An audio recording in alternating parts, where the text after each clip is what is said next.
Last night in the Black Sea port of Odessa, the aftermath of a Russian drone strike. It was the second day in a row the city had come under attack. This morning, residents were assessing the damage. One person was killed, power and water services cut off. Ukraine's war-ravaged population, worried by Russia's gradual battlefield advance and America's sudden withdrawal of crucial support. The city suffers more now, the country too. Even in the beginning of the war, it was not on this level. Many houses were damaged, people were forced on the streets, whole families. It's scary. Today, it emerged the US has stopped sharing vital intelligence with Ukrainian forces, in addition to cutting off military aid. Yet more fallout from last week's disastrous meeting between Presidents Trump and Zelenskyy.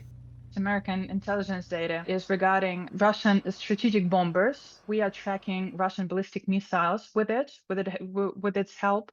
But also, of course, we have another part of American intelligence data regarding the moving targets on the Russian territory, which provides us with the possibility to make deep strikes into the Russian territory on them. Trump's strong-arming of Zelenskyy looks to have paid off. Last night, he told Congress he'd received a letter from the Ukrainian leader. The letter reads, Ukraine is ready to come to the negotiating table as soon as possible, promising to begin peace negotiations and to sign a rare earth mineral deal.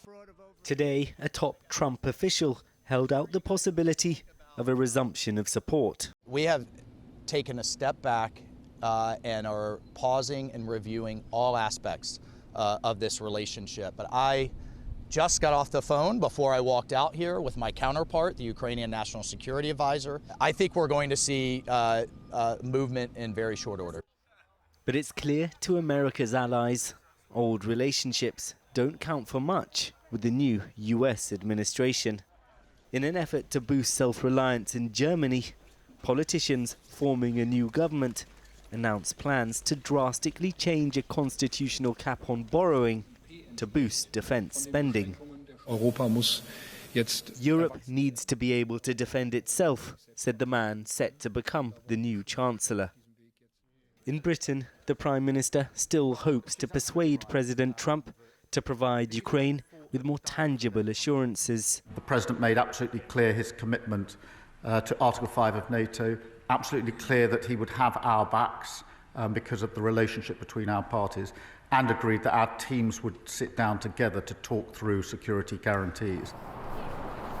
But Ukraine is now fighting in a very different world, and it's one in which its enemy, Russia, clearly has the upper hand.